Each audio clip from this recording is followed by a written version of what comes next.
Transition. Process of change. We are now at a good crossroads where change is evident once again. It does not serve must transform. Returning to our original state of oneness and true nature of that which created who we truly are. Confusion was the way of the patterns. Life is like me. Change. We now bring you the transformation of the two who started as one. Our fearless planet never stands still. Earth has been in a process of transition.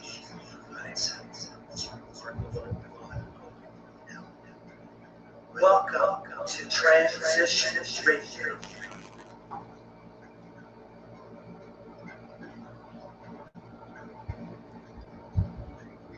Well, welcome to TRTV's Real Talk. Make this thing stop making noise. It'll be great. Here we go. I'm trying to get onto the YouTube. Yeah, site. 1 week without a show, and I know we're all discombobulated. Filter and everything else. Hey guys, yeah, welcome so much. I know this is not a rerun, and you're not watching an old show. Life has a lot of Twists and turns. and ups and downs and all arounds, and we're truth seekers. Yes, we are. That's what we are. And everything that we've ever done, there's never any regret. There's never any apology, because life is the way that it is. We through every process that we've ever gone through, and you and I have been through so much.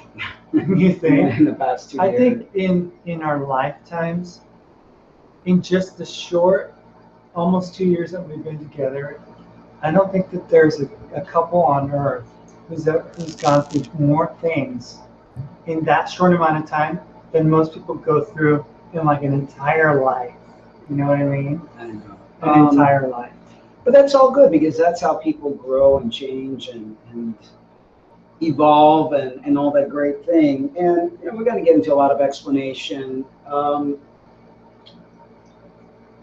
We've been blogging, and in our blog we've received a lot of great feedback. And as you all know, we kind of like went into a space of wanting to grow spiritually, and I got introduced to spirituality. Make sure that we're on, because I'm not seeing anything on here. Spirituality, and it's no, that's not it. That's another show. I was gonna show our latest show. It's, how would I say it?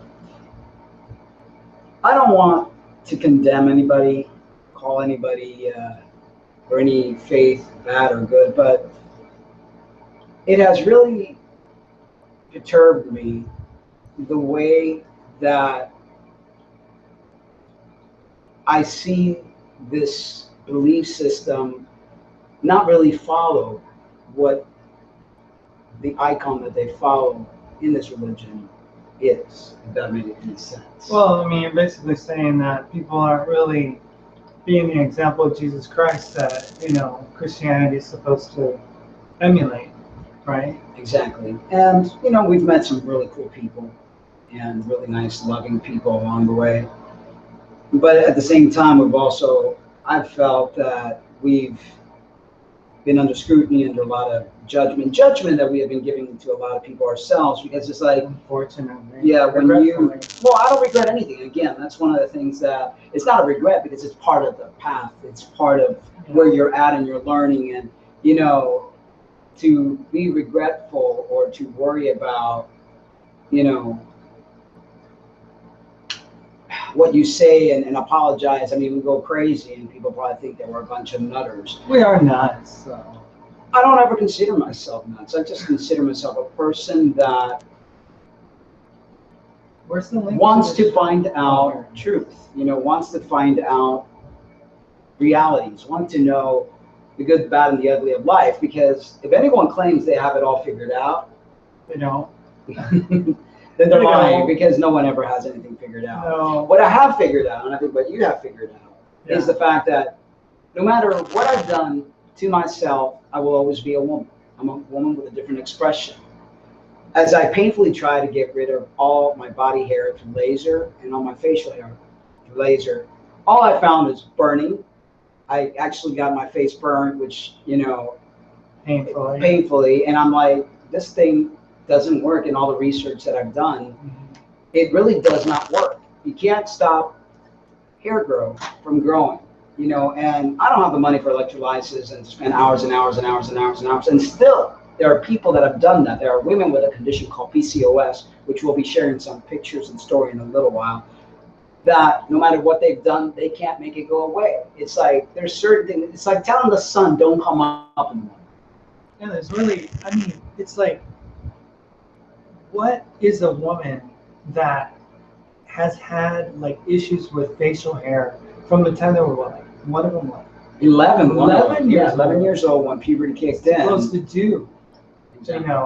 And I did this to myself. I can't blame anybody. I mean, it's done, and I have to now,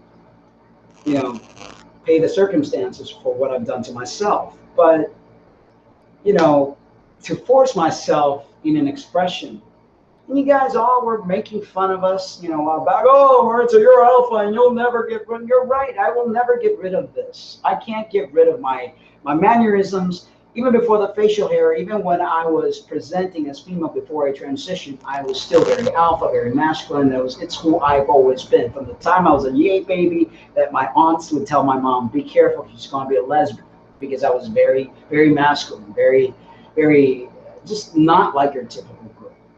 So, but in saying that, my mistake, and I still believe fully that you can't alter your sex. You can't alter your gender. You can express a way. You can, if you're a guy that enjoys, and you were not happy, not because of being Paul, you were not happy because you thought you had to be a Paul that had to fit a certain, I don't know, stereotype with your Christian friends and your family, and it's like you're like, you enjoy wearing makeup and you enjoy, expressing, even. And it's probably gonna be TMI. Even in our bedroom, you were lost. You didn't know how to react. I didn't know what to do, what was expected of me, because, being the masculine role in bed was never something that I was ever comfortable with, and I don't know what that is other than the fact that that's just who I am, maybe, And so when I was put into this role, back into this role of being the leader and the masculine whatever, then I just didn't know how to do it. I didn't know what to do, and that reminded me of how I was when I was married in the past, and how I was a parent to my children, a father to my kids. I lacked fatherhood skills. I didn't know how to do the things that a regular, typical male is supposed to do. And that's not at all saying the fact that I'm not male, which is not true. That's where we get off the wagon with the transgender community, is that they think that, oh, if I'm not this, then I must be that. No, you're still male if you're still male. Yeah. And I'm still female. There's nothing you can do about that to change that, no matter what you think you can do. But the fact is that some males have a more feminine expression, a more feminine nature, and some females obviously have a more masculine expression. And it was obvious during the show. It's like, okay, all right, Paul, you're supposed to be the lead now. You're going to be in charge. You're going to do this. And I was like, and then you're like, and I'm like trying to hold back because I'm so used to being. Welcome to the show. Yeah, and there's nothing wrong with that. We have to break these stereotypes, and that's the name of the show today. That girls are supposed to be everything pink and nice, and boys are supposed to be everything blue and rough and tough. And that is where the problem lies. That is where all the neuroses lie in our world. And I have to put a major blame on religion on this, because the Bible is very misogynistic. It's telling me that because I'm born a woman, I should not speak. I know I've had problems with that. I mean, it's like, well, if you can't accept all the Word of God, then you don't accept any of it. And it's like, there are some really hard sayings in the Bible that people just take it as literal, and that's what it is. But the fact is that people don't know that the Bible was written to a people group that existed in a different culture at a different time, and just translating, like, even the word effeminate, say. Mm-hmm. King James translated it into being effeminate. The word malakos, which actually means weak, which was basically the weakest thing that a man could be called would be what? A woman. So, of course, King James would use the word effeminate. That describes weak to a male, better than anything else, And what I heard is that King James had a gay son, which he wasn't very happy about. So he was very anti-homosexuality. Now, I could understand, behavior. And in behavior, everyone, not just the LGBT, everyone, heterosexual people and Christians and alike, have bad behavior. They do things that are not within the frequency of light, love, and happiness, and things that our Father may not be too happy with. But you don't have to be a gay man or a lesbian to indulge in these behaviors. I truly believe, I have a sister who's gay, and she's in love, and her and her partner live happily. They don't harm anyone. What harm? And again, we're brainwashed to believe that it's bad. And being, at the moment, a newfound Christian, I was like waving the flag, anti this, anti that. And after a while, I'm like, what am I doing? Why am I so hateful? I'm not the judge. You're not the judge.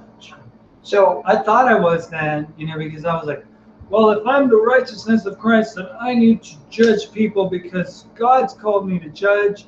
Those, if I'm living in righteousness, I can judge because I'm being told that I'm going to be able to judge angels in the future. There's no one living in righteousness. I'm sorry, but one of the things that also turned us off, and I'm sorry to interrupt, was when you were struggling, okay, because you were not able to express and talk about the struggles, this individual, and we won't mention name because I do still love these individuals very much so, but it kind of made me wonder. It's like we were told that, well, redemption comes in stages.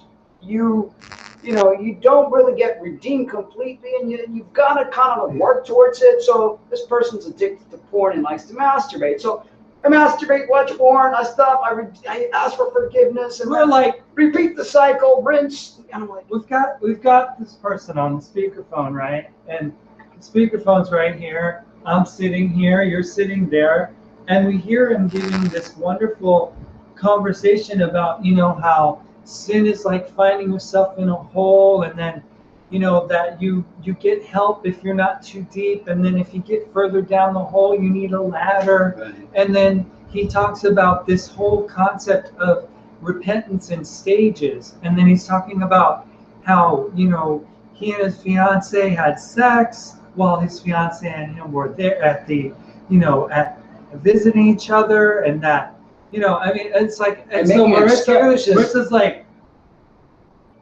I'm like, okay, you lost me. You lost me. I'm just, I'm like, I don't understand. Either you get redeemed or you don't. What's this 12-step program? Or is it not? And if you have to live with such torture where you're like, literally, life is unbearable because you can't be. For me to try to get rid of my mannerism, and everybody's telling me, oh, trust me, God has a way of redeeming you. I'm like, I'm expecting to turn out to be, I'm so pretty. It's like, it's not going to happen. The voice is not going to change. The facial hair ain't going to go away no matter how many laser treatments and how much burning my face has to go through. My back, my body, I'm a chia pet. It ain't going to go away.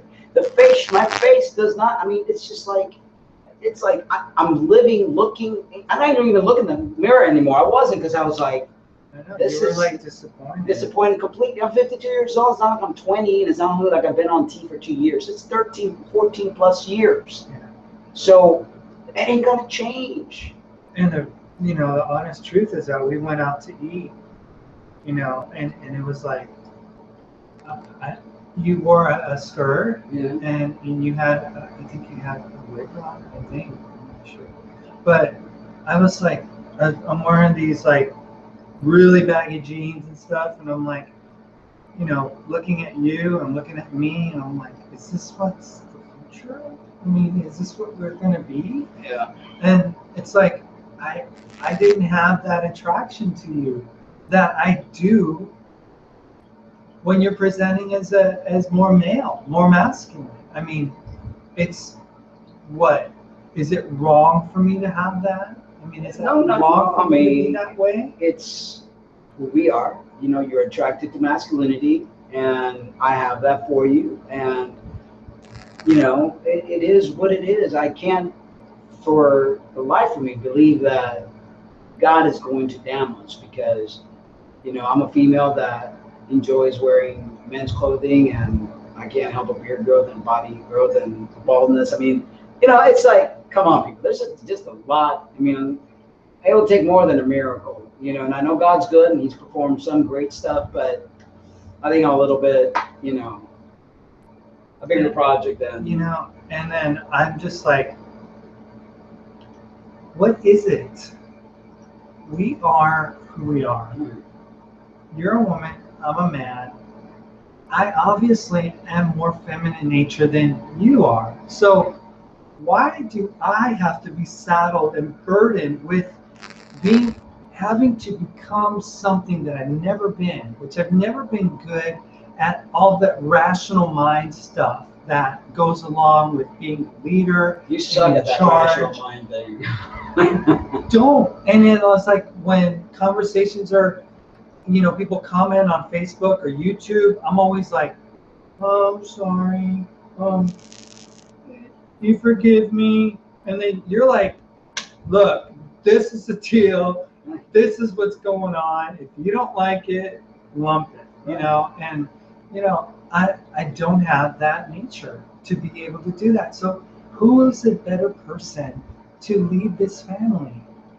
You, in that regard. I mean, and it doesn't mean I'm a man, because I don't it's identify as a man. You know, if anything of this redemption and, you know, this, whatever people call it, detransition, whatever else, you know, is going to be, has taught us is the fact that we've become closer, because it's like becoming naked, you know, knowing, okay, what it is that you like, what it is that I like, real truth. And, you know, I know I'm a woman, I know you're a man, that, you know, because before that whole obsession about this, and that's where, you know, the trans community is failing, that whole obsession of trying to be something that you're not at all costs. You'll never find happiness that way, because you're trying, it's like one extreme to the other. It's like me trying to be the old me was impossible. It was like I was obsessed with the hair, and I mean, I lived the freaking razor and tweezer in my hand. It's like I'm tearing my face up, I'm tearing my body up, ingrown hairs, because I grow 2 or 3 hairs in a follicle. That's how virile I am, how much testosterone, even if I don't take it, you know, goes in my veins. So, you know, we don't mean to confuse people, we don't mean to hurt anyone, and I know there's going to be a lot of people that are disillusioned and upset and everything else. You know, still good people, you know, still love Jesus. I don't like the whole paradigm that I see in Christianity, and I think it needs to really change if we're going to bring people to Christ. And we hope to be able to do that with our show, to allow the LGBT community to find God and not worry that they're going to be constantly judged, because that solves absolutely. You know, it's like when Christ called people who accept him into their lives to be the light of the world, and to be able to be light in a dark place, and to draw men, you know, to him. Why do Christians do everything that's like opposite of that? It's like, I mean, it's like so many times they just push people further away into the darkness, and they just repel people. People are not attracted to the Jesus that you're offering.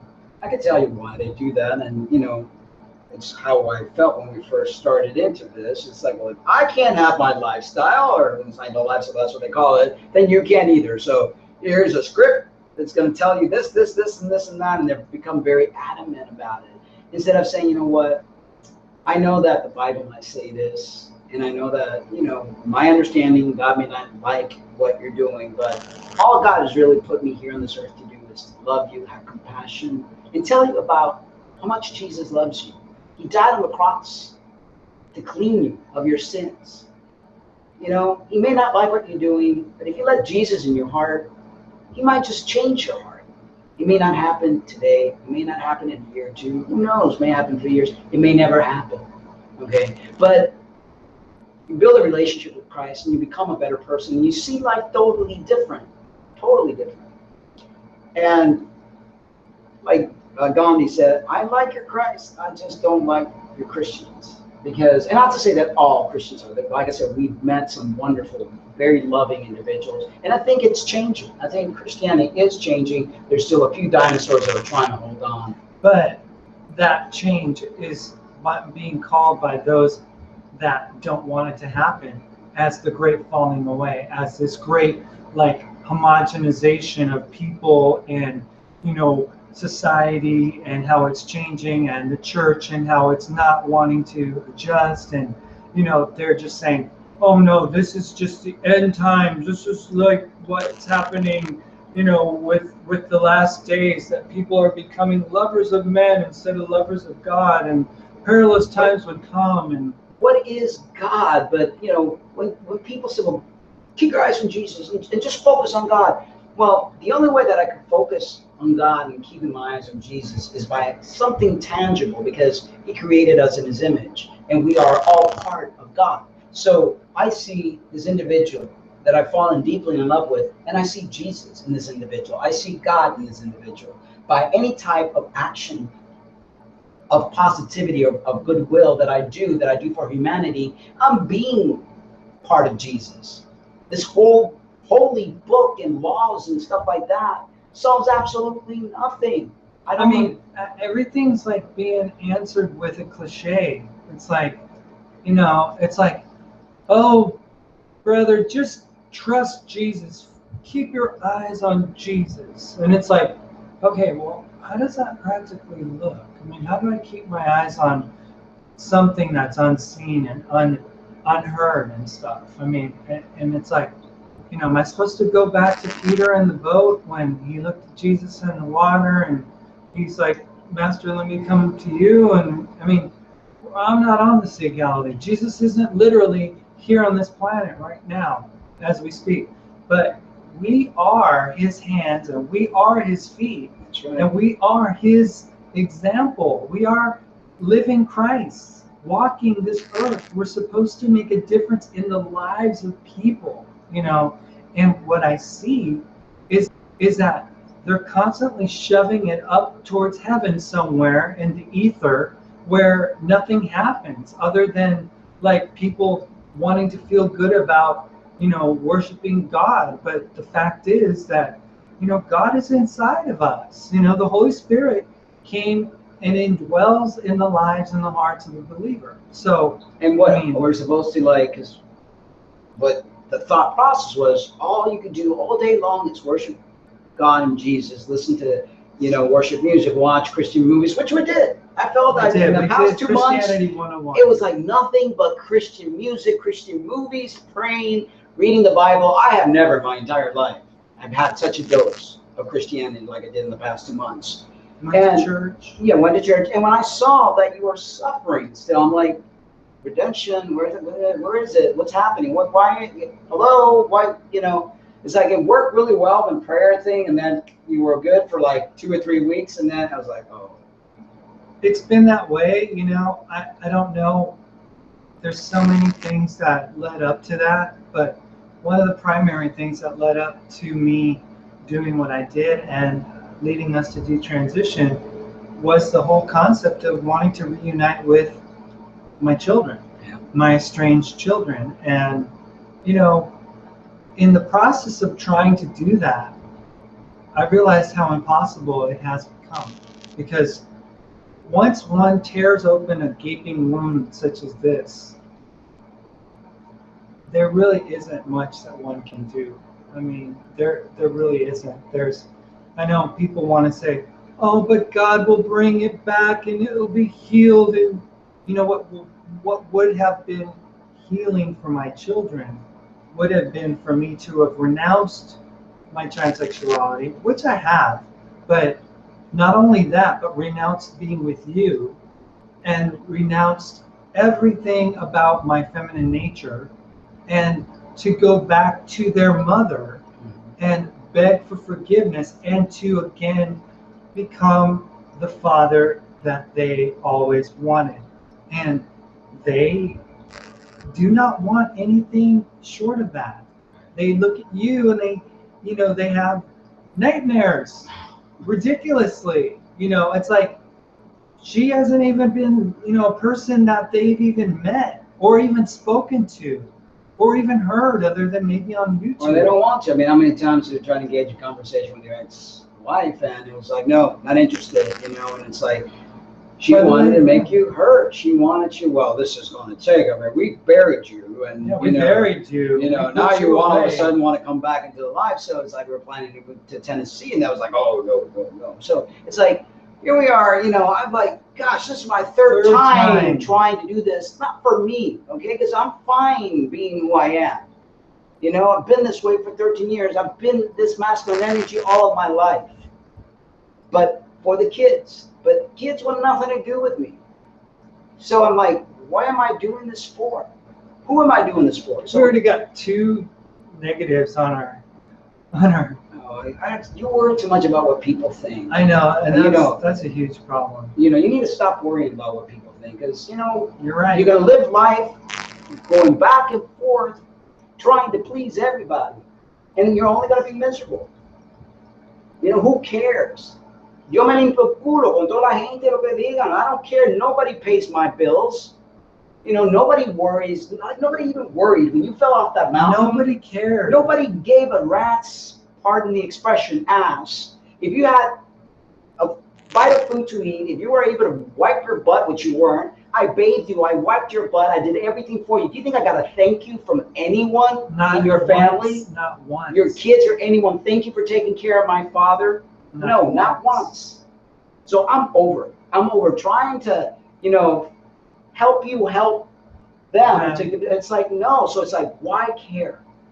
Why? Yeah, and then, conversations with my children is like pulling teeth. I mean, it's like, oh my gosh, it's so hard. It's like an hour of one-way conversation. How are you doing? Fine.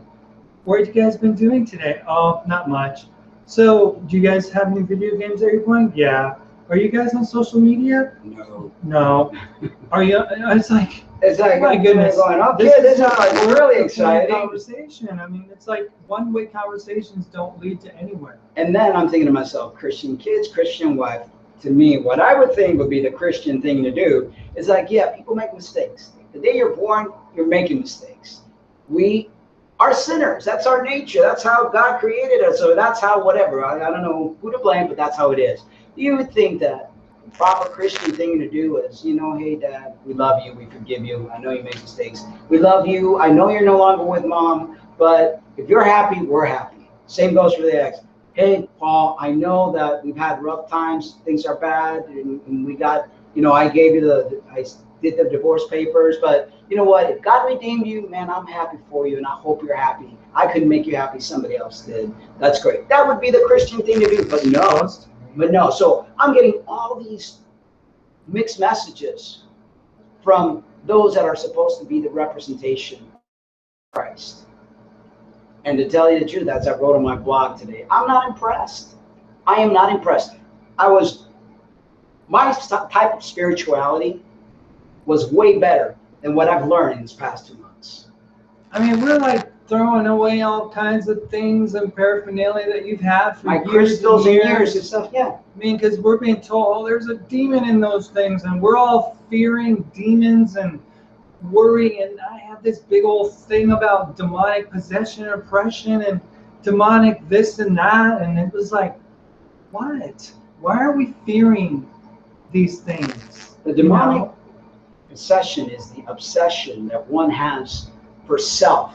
The creating of the idol whether you're creating your own idol because you're thinking you're this, that, and the other, and you're attached to that mirror like no end, or the other spectrum is you put yourself all the way down the bottom and you just want to praise this God. You know, I truly don't believe that our Creator made us to be just a bunch of worshiping zombies. I think if I were a parent, I would get great joy to see my kids develop, enjoy things in life. Why would I just want my kids to sit there all day long and tell me, Mommy, I love you. Mommy, I love you so much. Mommy, it's like, no, have a life, kid. Enjoy life. That's why God gave us all these wonderful things to enjoy our senses with. As long as we don't hurt ourselves and hurt others, as long as we keep ourselves in a positive, goodwill nature, then I don't see anything wrong. The Bible was written by men that are very misogynistic. There's a lot of do's and don'ts, and it's crazy. Anyway, we've been kind of rambling on a lot, and it's good that we did because we wanted to explain things. Yeah, let's talk about certain things. Yeah. In your blog, there was a very good. Actually, I'm going to share it. Well, I guess I should that way. Well, it was Awesome Cat, and we've had Awesome Cat on our show before. Awesome Cat's past was that Awesome Cat was a male to female transsexual, had even gone through some surgeries in order to present as female, and they stopped doing that, right? Yeah. And they changed their life. Yeah, they had gone through an orchiectomy and everything else, and now I believe last we spoke, he was on HRT because once you remove your testicles, you've killed your endocrine system, and even though as a man you're on estrogen is not the hormone for a man to take, and it will cause a lot of problems. But anyway, I digress, and let me go ahead and read here. Dear Palmer, it's I hear you. I know you're in some hard, confusing, exhausting times. In life, we go through a series of transformative processes, which usually come upon us suddenly in response to major life events. The key is to be aware when we are in such processes, each of which is paradoxically a birth and a death. This way we can engage with pain in our shadow side instead of being subject to them. Each of us has the energy of the masculine principle. Each of us has the energy of the feminine principle. You might say that they are spirit and matter, respectively, with matter, of course, coming from the Latin word mater, mother. These are your mind and body. These principles have nothing to do with gender or following sex role stereotypes. If you can cultivate a sense of integrating and harmonizing these principles within yourself, within your actual body, it can heal. They can help to heal. Our minds rush ahead of our bodies and put us into insane spaces. Cultivate your body and mind together as one, because that's who you are. You are not a projected image. You are just your humble self. And I wanted to point out that what is the transgender mantra? You're born in the wrong body. Your brain is one way, your body's another. That's bizarre. That's really bizarre. There's no difference between our brain and our body. It's all congruent. It's all one thing. We just need to learn how to harmonize with it. Okay, stay present in your body. Engage with the process, not the end result. Go deep in asking yourself hard questions. Try to write down and understand your dreams. Bring the most painful stuff into consciousness so you can integrate it and understand it better. That's all your child traumas and all things of that need to be worked through, not swept under a rug. I know you've been doing some of this work. We end up being dragged along with our deep shit if we don't bring it into consciousness. Dreams can help to bring it to light.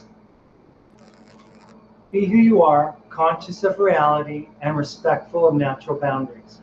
What we used to think of as performance of, quote, gender identity, unquote, is really no more than personality and self-expression. Simple as that. Forgive yourself. Love yourself again. Love each other. Love God. The churches are bogus, but God is not bogus.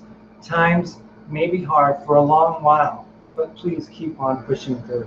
And he also wrote, I also just wanted to say the whole discourse of transition and detransition is a trap. These are just buzzwords promoted by the trans industry. We are just who we are, and we do not transition or detransition into other sex. We may have done drastic things to modify our bodies or try really hard to pass as the other sex, but nothing actually changed in my own process. Breaking free from the transition, detransition discourse was really helpful in understanding my evolving fashion choices and some confusion about biology that I used to have. You know what? And that, I mean, my gosh, we have been told all sorts of different things by people in the Christian faith. All sorts of different scripture has been thrown at us. Nothing helpful. Everything has just been cliche or metaphors. And you're like, or copy paste. I was like, how do I put this into real life? How do I make this happen? And what we read there with Awesome Cat, and thank you very much, Awesome Cat, if you're watching, really makes sense. It does. And if every trans person, if every genderqueer person would accept this, there will be no more pain, there will be no more confusion. You will just learn to be you.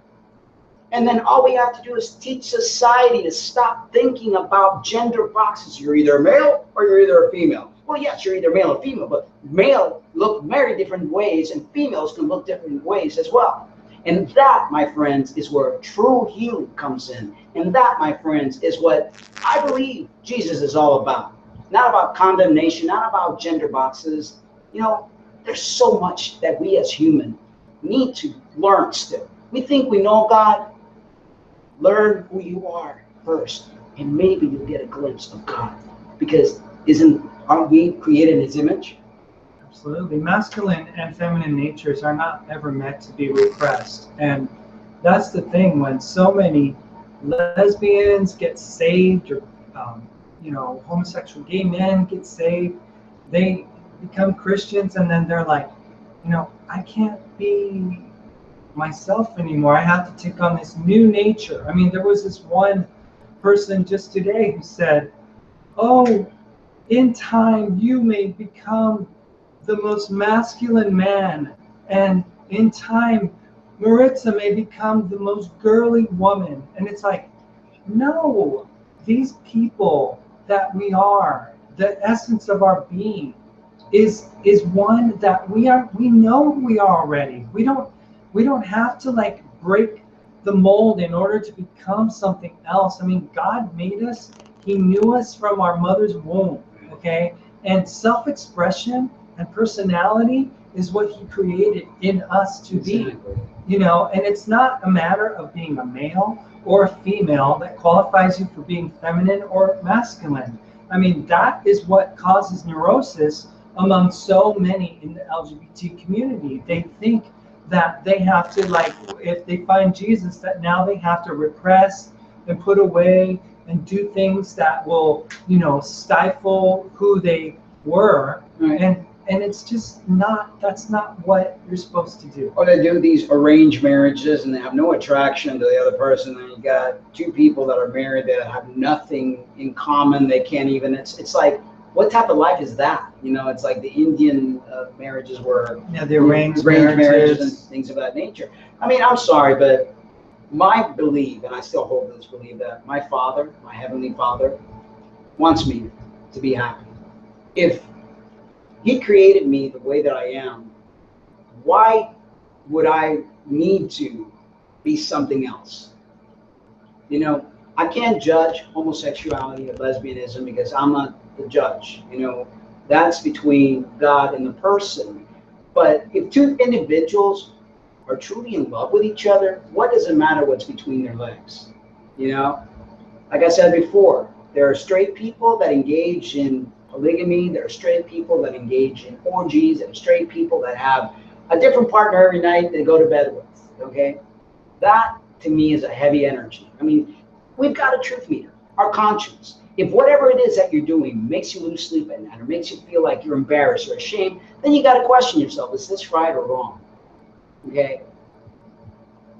A lot of you say, "Oh, the Bible is there for that." I'm sorry, but I've studied the Bible in those 2 months. And nothing. I was like, well, I mean, you're like, well, if I have to do this, I guess this is what it is, and this is what I have to do. I mean, I was even willing to play the role of submissive woman, and you're the, you're the dude, and you lead, and you're leading. You're like, I don't know what to lead, and I'm like, oh, give me my steering wheel back. Thank you very much. I'm like, what? Okay, yeah. So I still like to drive.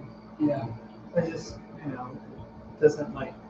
But I also like, you know, everything else. I like being a passenger. So it is what it is. It may not fit for you, but for me and my huswife,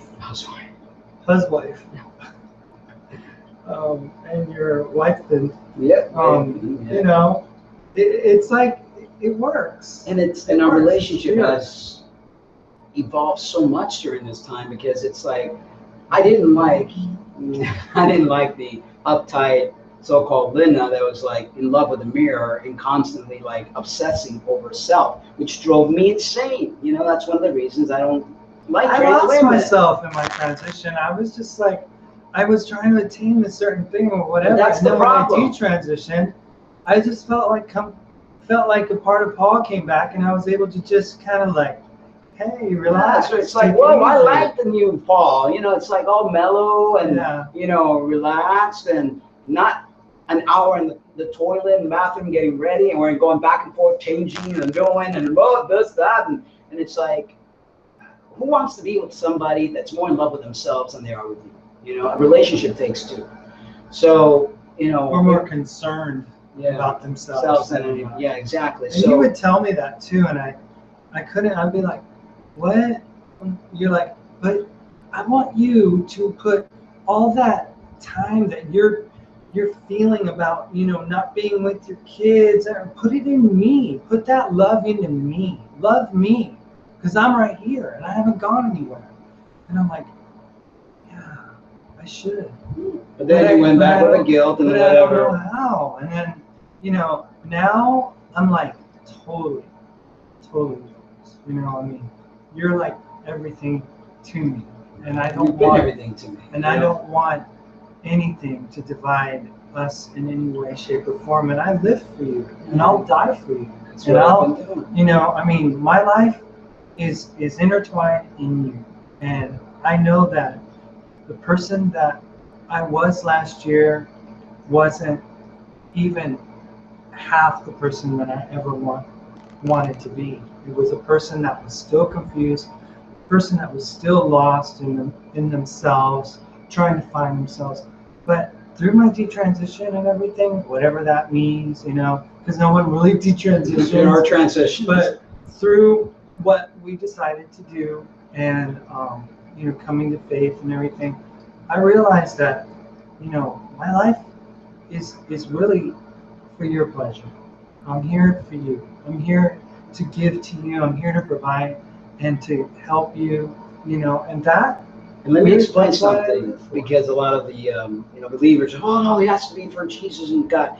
By me loving you and you loving me, we bring God into our home. We bring God into our hearts, and our love overflows to Jesus and God.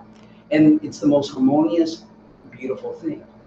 Because, I hear women saying, well, Jesus is my husband. That's nice. But how does that work? If God didn't want us to have our twin soul, soulmate, the other person that we're supposed to spend the rest of our life with in life, why did God create Eve for Adam? Why? If God just wanted somebody to be worshipped, He would have just allowed that one person, and that one person to live forever and ever, and just say, I love you, God, I love you, God. It's like there's more to it than what many of you in the belief system are trying to say. And everyone's entitled to their views. We still love God, we still love Jesus. I can't. We went to church and everything, and went to dress in a feminine manner, and I was, obviously masculine. And how did you feel? Very awkward. Going to the female restroom, especially with little kids. Shaking hands.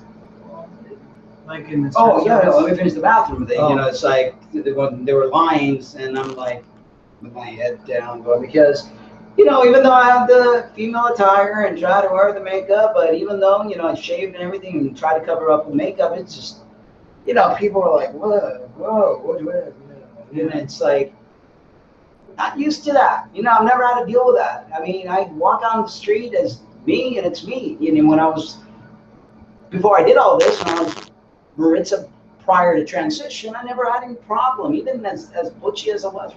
That's a butchy girl, But the other, just, it was uncomfortable. And giving hands, as you were saying, they tell you in church, hey, say hello to your neighbor, or blah, blah, blah. And people are like, what are you doing here? We don't allow your kind in here. Yeah. And it's like, you know what?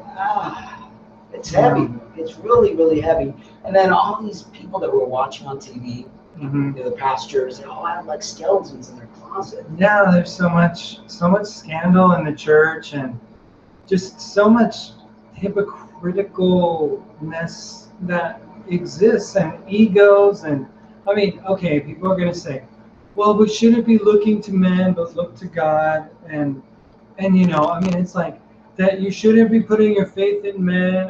And it's like, I understand that. But, you're listening to a guy talking about stuff, and then he's talking about how he's more excited to get on the surfboard and do nothing, play golf, and go play golf, than he is about,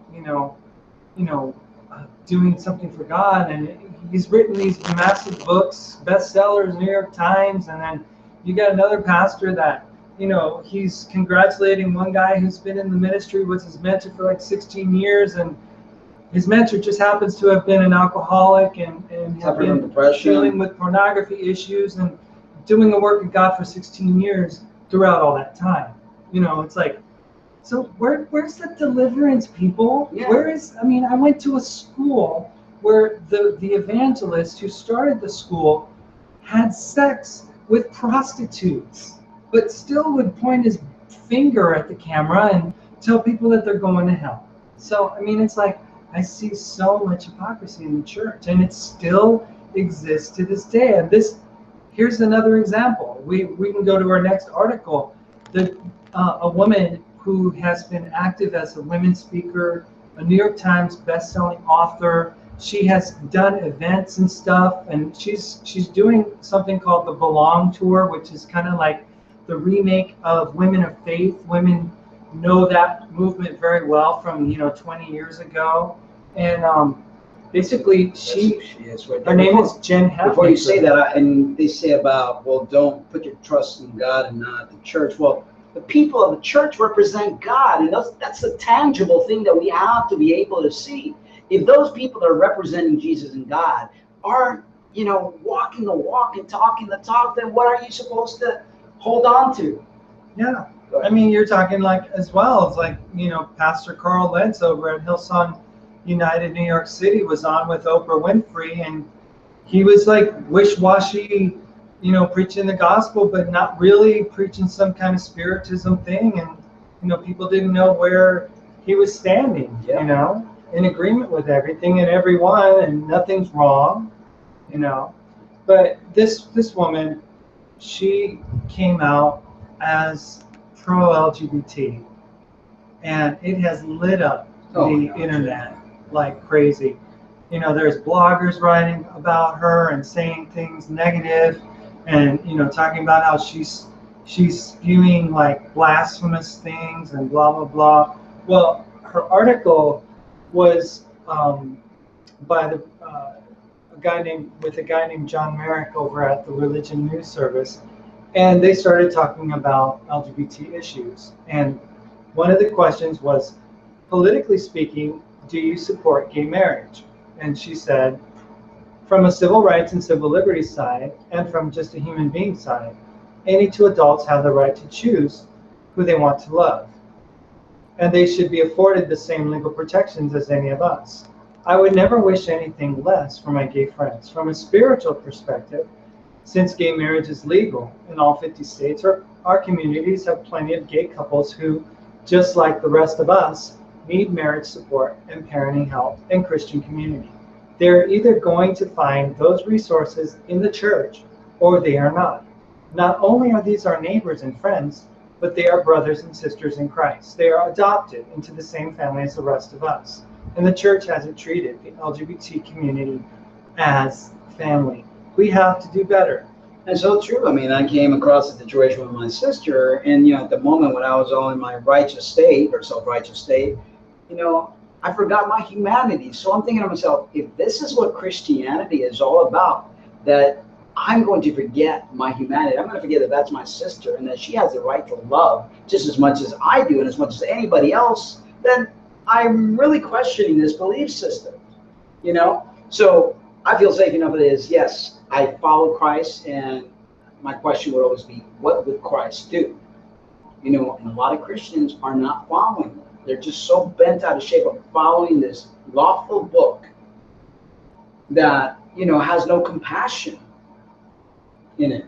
Well, and the other thing is the fact that, you know, gay marriage, okay, it passed in the United States, so legally speaking, It's legal. it is legal to marry a same-sex couple. But the fact is that what I found out last week was just shocking in the fact that there are so many things that Christians are dealing with inside the church that they don't even want to let people know about. And one of the biggest things that I found out was there was a study by the Barna Group, a Christian research group, came out with this whole study. It's available if you want to buy it, actually, that talks about the porn phenomenon and how big pornography is inside the church, not outside, inside. It's more prevalent inside the church than it is out. And why? What do you think it is? The repression. 68% of Christian men are viewing pornography and have an addiction to it. And then they have the gall to speak out against gay marriage, but they have no balls to talk about the fact that they're dealing with their own sin in their camp. And why is that? Because, you know, you always have to go deep into why do people do what they do. Well, you have a Christian guy that's not very attractive to their wife because after having X amount of children, you know, the sex organ kind of like becomes too wide. There's nothing there to really give them pleasure. It starts to drag, yeah. And then you kind of like look at your wife as something holy and not something sexual. And we're sexual human beings. So then what do? You resort to things that are going to fulfill your fantasy, your appetite. We are animals, sexual. I mean, you know, it's like we have to be real here. We're not in spirit form. We are in flesh form, and flesh have desires.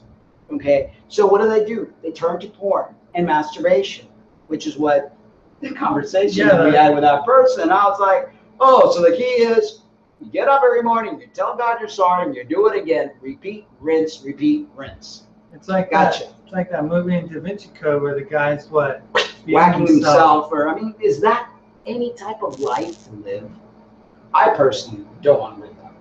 No, and you know, so she is trying to talk about being loving and kind and open towards people, you know. And that's all that I believe that we can actually do, because we're not judge or jury. We each will have to face our maker one day. So instead of making people's lives miserable, let's just love and be compassionate. Anyway, the article continues, the question they asked her next was, if an LGBT friend of yours got married, would you attend that wedding? Well, she quotes, I would attend that wedding with gladness, and I would drink champagne. I want the very best for my gay friends. I want love and happiness and faithfulness and commitment and community. Yes, that was an easy answer. They asked her, and how would you respond if one of your children were gay? I think we would parent that child exactly the same as the rest of them, which is to say, we would always be on their side and in their corner and for them and with them. We want for all of our kids the same thing: faithful, committed marriage and a beautiful family that is committed to God and the church. I would have the same standard across the board, no matter what. And why not? What? Does God only belong to those individuals that claim to be perfect, that claim to be suppressing their inner needs? Because that's all it is. It's not like there's any redemption. It's suppression. And I could bet my head on that. The majority of people that say they've been saved and they no longer have these thoughts, that could be true for a little while. But the innate nature that we all have, you know, what these individuals are doing is just repressing and repressing. And if you have to repress, eventually that repression will turn out into joint pains, anger, depression. I mean, we were just having a conversation with an ex-lesbian who has now married a heterosexual man, as she let me know. But she's always in pain, angry. She even thought she had a demon, the conversation that she had with you. Yeah. It's not a demon. It's just the fact that you're like trying to be something that you are not. Yeah, I mean, it's one of those things where, you know, people are just like wishing that they weren't a certain way, and then when they don't see the deliverance happening, they go further and further inside of themselves into this hole, and then a bunch of stuff starts happening physically to them. That's what disease, when you're, You know. you're like really, you know, and that's another thing with the trans community, because they want so badly to be the opposite gender they were born as, and it's something that will never be accomplished. You know, one of the truest happiness that you can achieve is when you accept who you are, but accepting who you are doesn't mean you have to live your life in a box. You could express. I mean, it's like the most free, and I'm sure you feel a lot more fear now after you went through back and forth. Well, and I whatever. do, because I mean, it's like I can just be me, Yeah. you know, and me is all of me. Yeah. It's not just, you know, just the part that I want to accept. It's everything that I know about myself. It's everything that I am. It's my whole being in its entirety. Exactly. And that's what, And that's you know, a beautiful thing. It's a totally beautiful thing. So, so you mentioned the faithfulness in God. Do you think an LGBT relationship can be holy? And she goes, of course I do. And my views here are tender. This is a very nuanced conversation, and it's hard to nail down in one sitting. I've seen too much pain and rejection in the intersection of gay community and the church. Every believer that witnesses that much overwhelming sorrow should be tender enough to do some hard work here. People need your compassion, your love. And we were guilty of not giving that. But again, it's all part of the growth. It's all part of what you have to go through to come to an understanding. Because if I hadn't gone through that, I would have never gone through the understanding that I have today. yeah. I mean, that's life. Life is about ebbs and flows and all sorts of great things. Did somebody say something? On YouTube, there was somebody wrote something. Oh, No? yeah, but I mean, Okay. I'll get to it. Okay. Sorry, I'm trying to find something. But the concept, where did that article go? Which one? The one that I just had. Oh, okay. It's here. Okay, so, and then, Yeah, and the continuing to that, the continuing part of that article talks about what that cost, what that actually cost her for saying what she said. this one right here. Yeah, what that actually cost. She paid a high price. Yeah, well, you know too well, Oh, yeah. that looks, because you work for the same organization that now is pretty much boycotting her, Yeah, they're not allowing her to sell her stuff anymore. I actually worked on a project with her. She did a Bible study.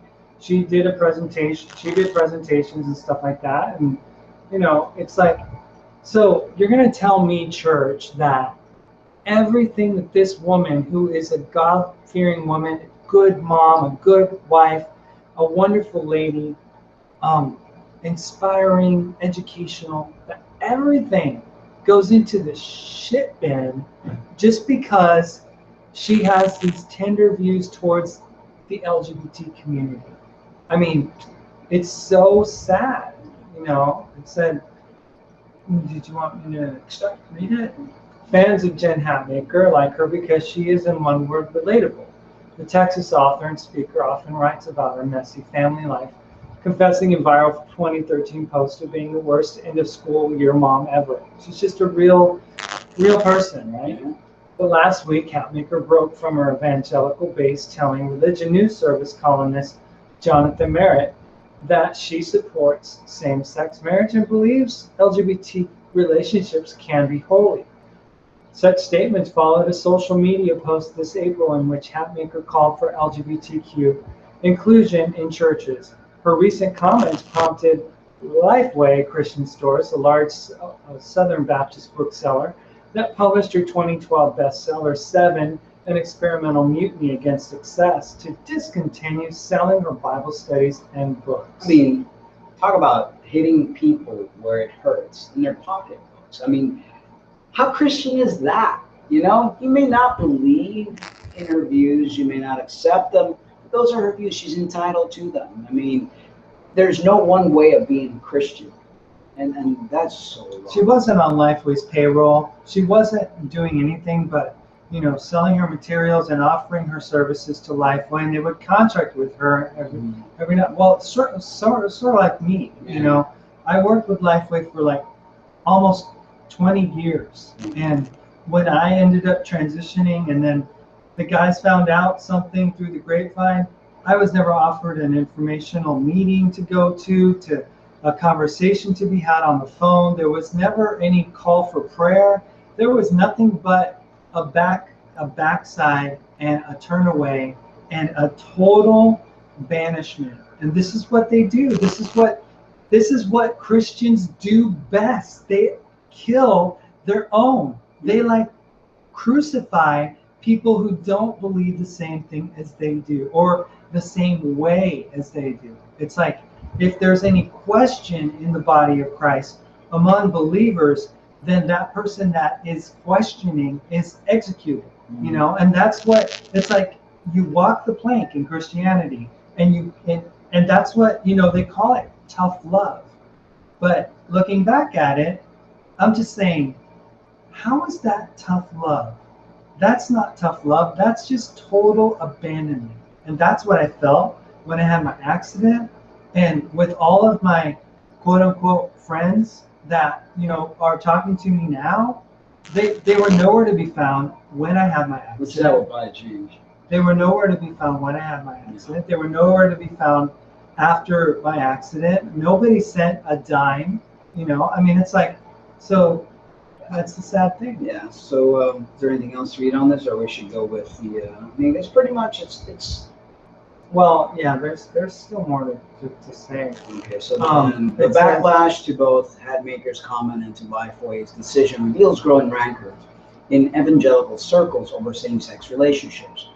White evangelical Protestant remains the U.S. religious group least likely to support same-sex marriage. Absent a pope or an undefined denomination, evangelicals turn to the Bible as the authority on all matters, and most believe scriptures forbid same-sex relationships. And by the way, the word homosexual wasn't even put in the Bible till the 19th century, and they had a different word called invert in the 1600s. Yes, invert.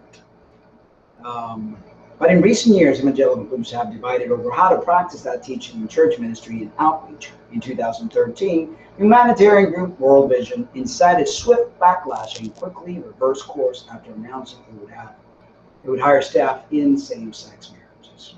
Individual leaders who break from the traditional teachings on same-sex relationships, among them ethicist David Gushee, Pastor Tony Campolo, and former Christianity Today editor David Neff, raised questions over whether one can affirm LGBT relationships and remain an evangelical.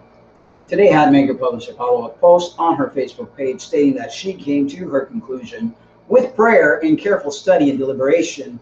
Our views of the world is still very high, as it for the hundreds of thousands of faithful believers who believe likewise. She wrote, suggesting that one can be an evangelical, holding scripture as the authority on all matters and affirm same-sex relationships. Hadmaker is the most prominent female evangelical leader to date to express support for same-sex relationships. The backlash she faces illuminates how tricky it can be for such leaders to take a stand on thorny cultural and political issues without losing followers. Christian female celebrities are usually known for their personal stories, not their theological belief statements, notes Kate Fowler, a professor of Christian history at Duke Divinity School, who is writing a new book about evangelical women and authority. It is both unusual and remarkable that Hadmaker took this stand in a culture that doesn't typically reward it, taking stands in women. Many evangelicals believe that women are unfit for spiritual leadership.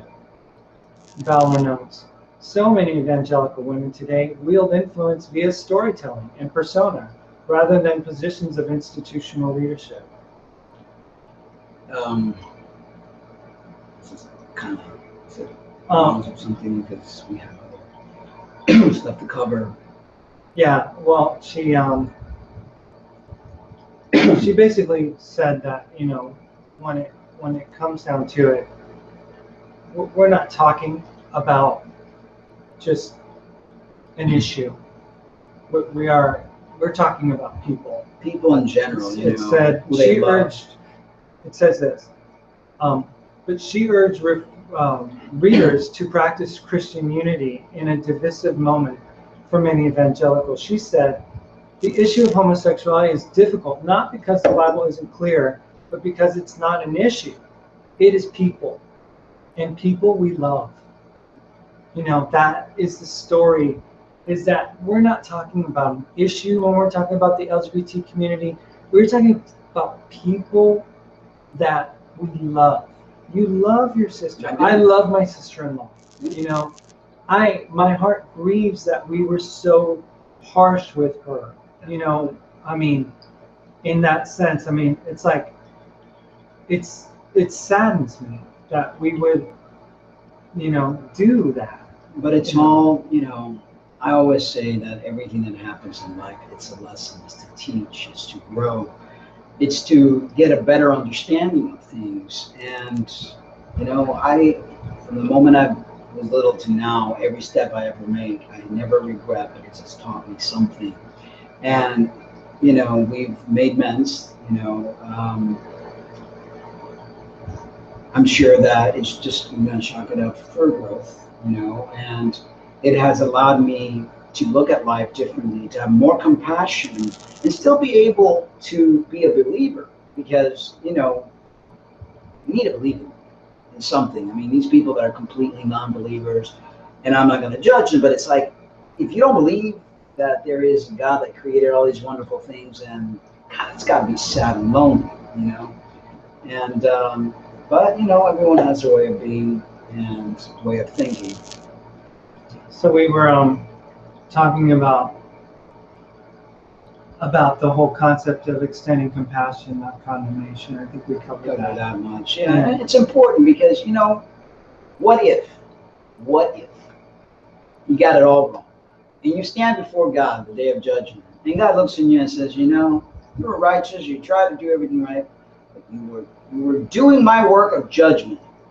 Who are you to judge someone? Who are you to take the role of me?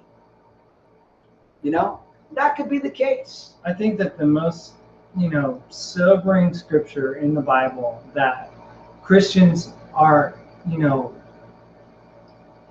always cautious when they look at it is the fact that the Lord says, many will come to me on that day and say, Lord, Lord, didn't we do the things, but we served, we cast out demons, we raised, you know, all these things that happen, right? Yeah. And he's going to say, you know, depart from me. I never even knew you, you worker of evil. I mean, it's like, what? I mean, not even just the fact that he knew you at one point.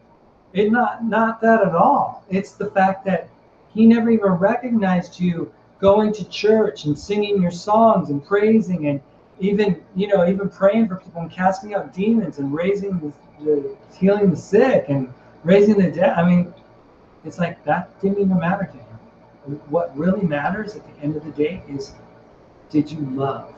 Did you love people? Did you take care of those that I love? And those that he loves, people, are also inside the LGBTQ community. Those that you don't want to go, you know, get your hands dirty with, those that you repel and you don't want to see in your churches, those are the people. Those are the people that Jesus loves, you know. And God help me, you know, because we were going to our gym the other day, and I was just feeling this repulsion towards the gay community and feeling all like, I don't know why we can't just go to a regular gym now that we're straight people, you know. And it's like so elitist, so exceptional. I mean, Christians are not elitist. Christians are not supposed to be elitist. Christians are not supposed to be exceptional. Exactly. Well, but that's, you know, that's like, well, we are an exceptional type of group of people. Isn't that what? We're the saved. Yeah, and it's like, gosh, that arrogance is not at all what Christ preached.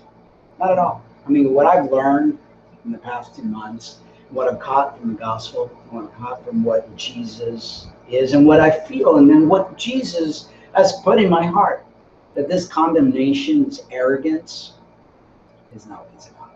Not at all. Not in the least. Anyway, Talking doing about hair. and doing some research on hair, I mean, I didn't realize, this was like really sobering for me, that 1 out of 10 women have PCOS. 1 out of 10? Yes, 1 out of 10. That's not even. That's almost in the single digits. Yeah, so there's a lot of women, sprouting out, or was it sprouting out a beard, and not just a little beard. I mean, I'm talking about, A whole Methuselah thing going yeah. on. I mean, whoa. I mean, Moses at the Red Sea. yeah. And this individual, she decided to let her beard grow freely after 26 years of shaving. Okay, and that's a lot of years of shaving. And female skin is totally That's different. collagen. Yeah, it's totally different from men's skin. I mean, shaving, even when I shave like my neck area, when I let my beard grow, it's very uncomfortable. It's just like, oh my gosh. So I don't know if we should read this because it's kind of getting later. Yeah.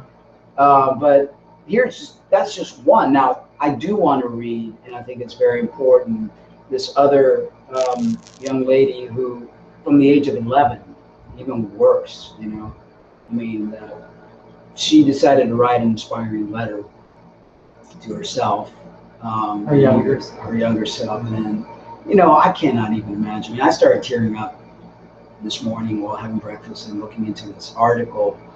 I cannot even imagine, how hard it must have been, to have to deal with kids making fun of you. And these are all her Instagram pictures and wedding pictures. She got married. For being different. His kids are cruel. Kids can be very cruel, and they learn it from their parents. Yeah. And having to deal. I mean, look at all that back hair, and I know she has chest hairs, and I know that because I'm like a bear. I mean, my hair is you can't. You Remember finish that shaving. video we did last year? How to trim a bear? I know, and it's like I shave. Oh my gosh! It seems to me like I could shave and like put the shaver down, and it's whoop, goes right back. You grow hair easier than most men. I know. I didn't ever have that much hair. Anyway, here's the letter that she wrote to herself. Dear little me, I've not spoken to you in such a long time. It's your older self here writing you this letter. I hope you're well. I can see the struggles that you are facing. I can see it in your eyes that you feel like you don't belong.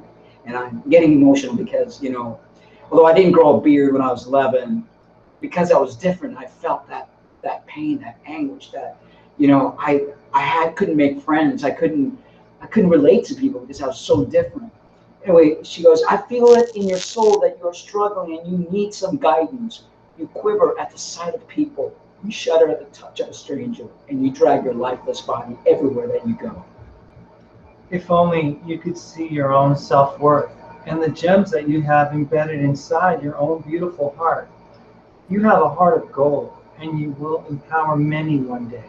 Don't you see it? Can't you see just how amazing and beautiful you are? You drag yourself through life in the shadow of an unconfident girl. When will the spark inside you flame up and thunder across your body? When will you realize just how wonderful you are? How long before you actually stand up for yourself and shout out your inner voice? You need to make it heard. You don't see your self-worth. You don't love yourself, and you haven't embraced the compassion inside you that your soul is waiting for you to unleash. When will that time come? When will you unleash the real you? You need to speak louder, hold your head higher, make yourself be noticed, show people that you have a voice. You need to take strides with confidence. You need to be a bit prouder. Be proud of the beauty that you hold inside your body. Be proud of the strength that you have inside you that you will one day unleash. I promise you that the world will one day read your story. You have no idea of just how many people will be inspired by your self-love, your strength, your self-empowerment. So, baby sister, little me, find the inner strength to carry on, living your life with pride. I know you want to end it all. I know you carved the sadness into your skin. Don't you realize that your body loves you? Can't you see tears that your body is crying? Your body's telling you to stop as it sheds tears, tears of blood. Your body is such a blessing. Your body carries your precious heart and your wonderful heart. If only you could see, if only you could hold your head up high upon your big, beautiful brown eyes and see what you have to live. For see what you are giving up and see the life that you will later save. I can feel you self-consciously quiver when you try to speak up. Your eyes, your beautiful big eyes, hide even before they lay eyes on another. Use your voice to speak of your difficulties. Be brave and tackle your issues head on, headstrong. The strength that you have inside is enough to shake mountains. Use it. Use it to help others and yourself. Focus on your bright future, which I promise you that you will definitely have.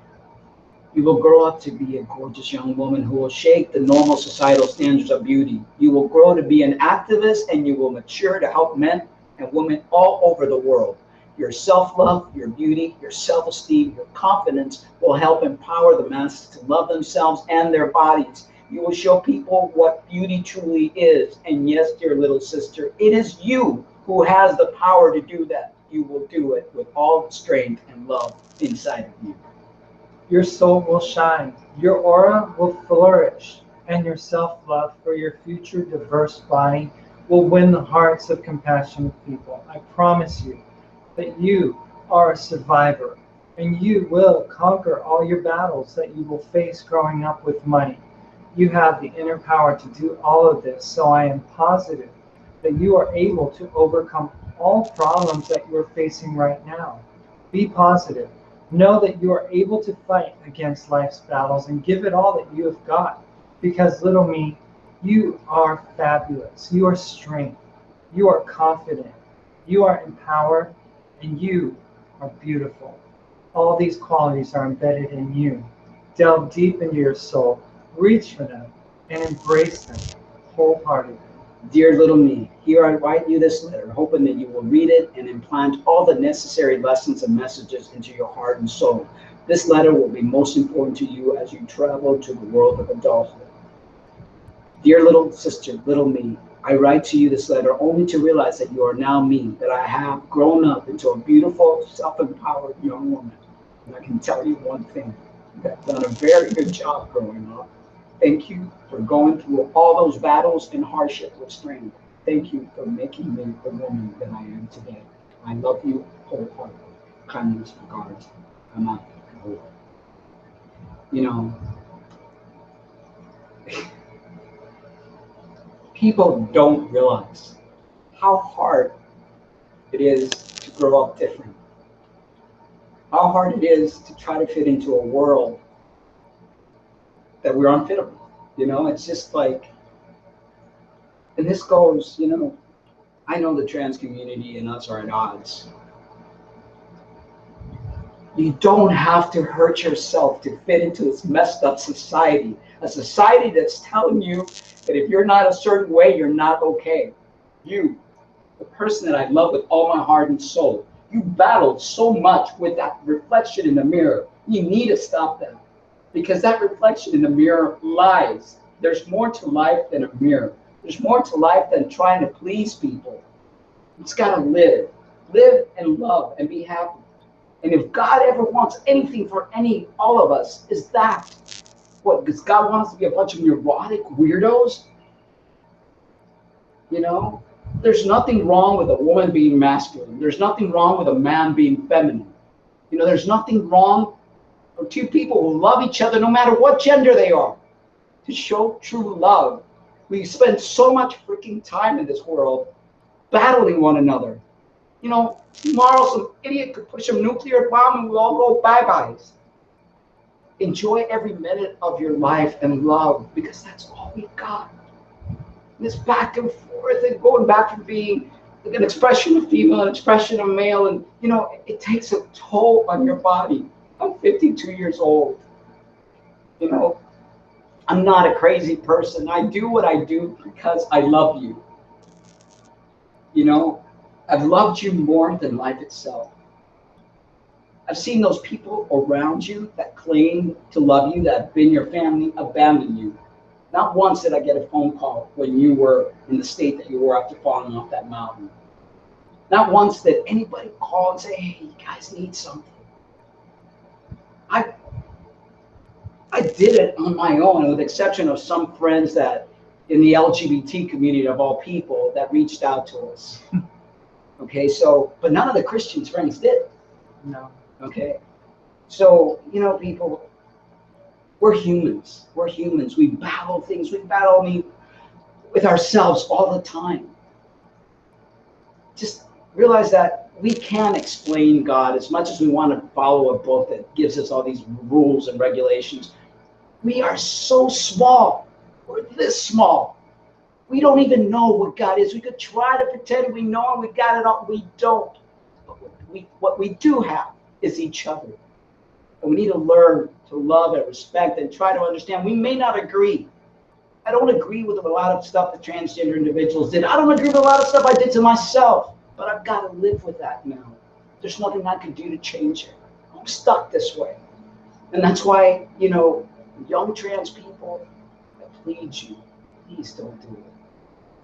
Just be you. And if being you means that you're a girl that's butchy, that likes to wear a certain style or whatever, that's fine. The same thing goes for a guy. If you're a feminine guy and like to wear feminine clothing, there's nothing wrong with that. You know, but sending yourself into a spiral of thinking that you're something you're not, so that you're constantly battling and battling, I mean, that just gives you cancer.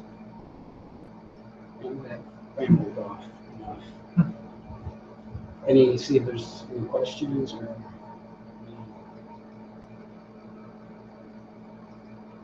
It's just very Very rude stuff. no. It's not. It's not worth Not mentioning. worth mentioning. All right. So anyway, guys.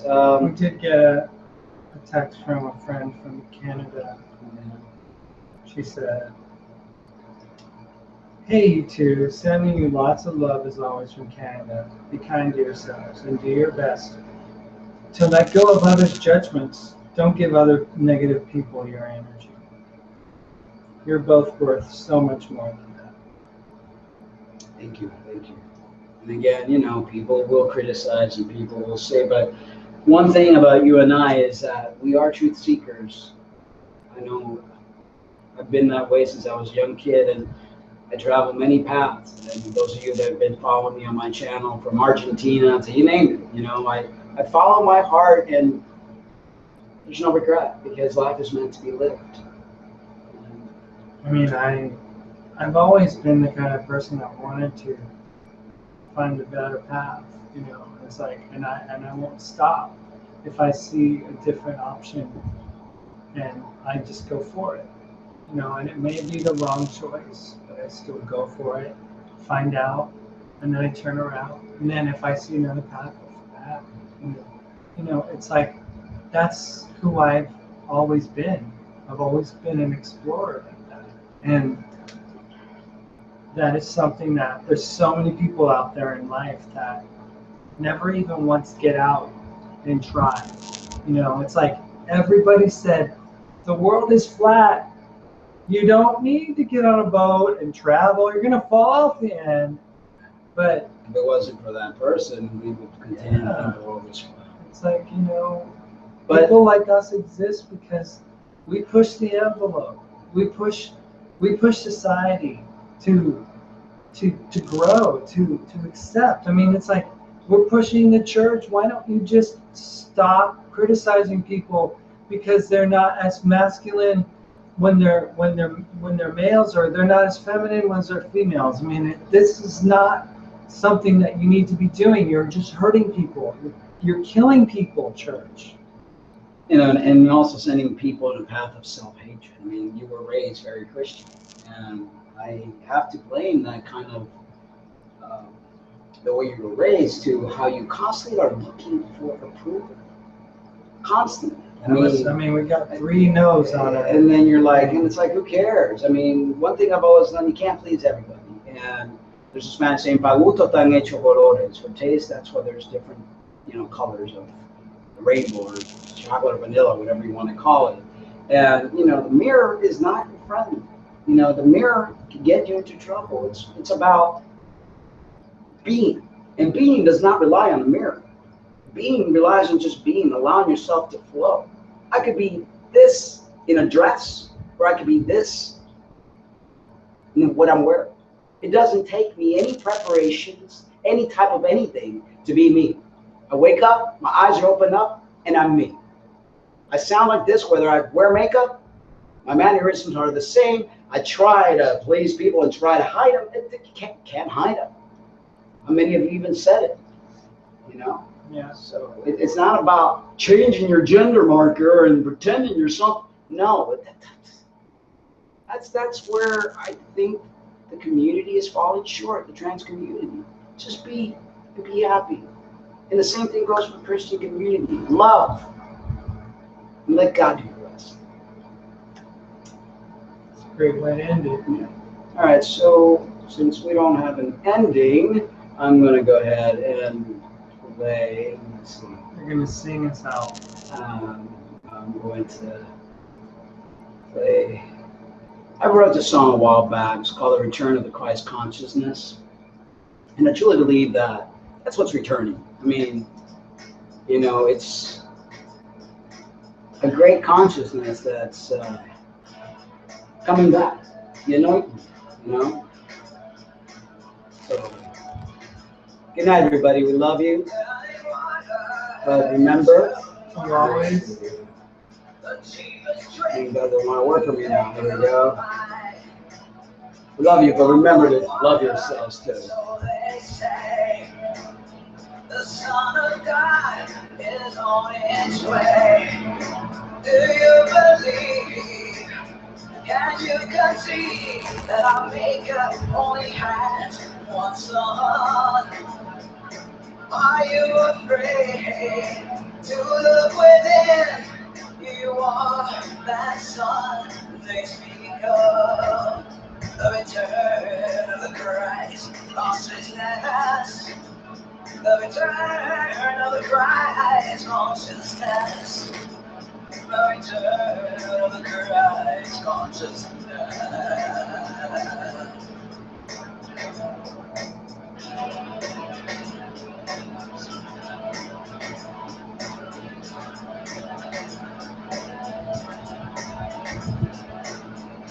Fairy tales and lies.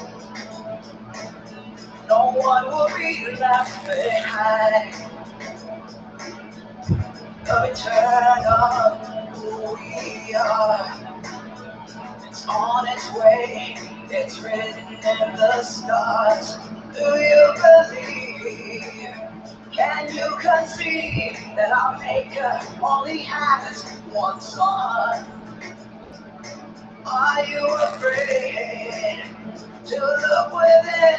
You are that Son they speak of. The return of the Christ consciousness. The return of the Christ consciousness. That's right. The return of the Christ consciousness.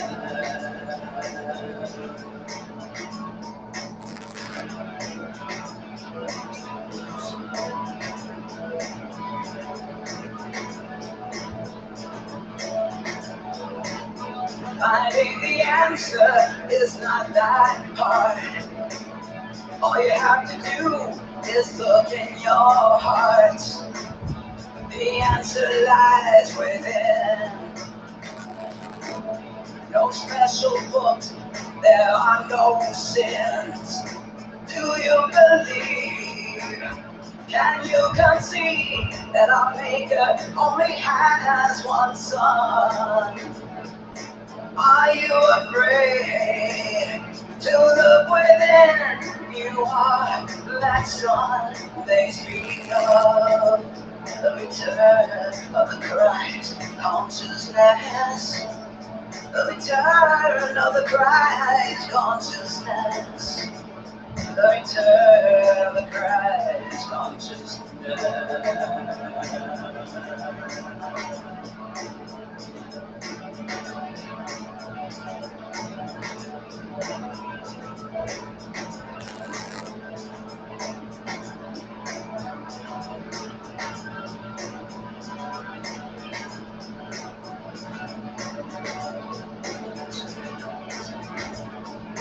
Father, why can't they see it? That we are all, yes, we are all in your Son.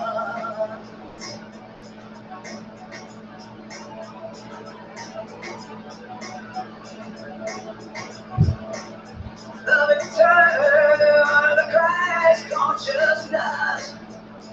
The return of the Christ consciousness. We are all one.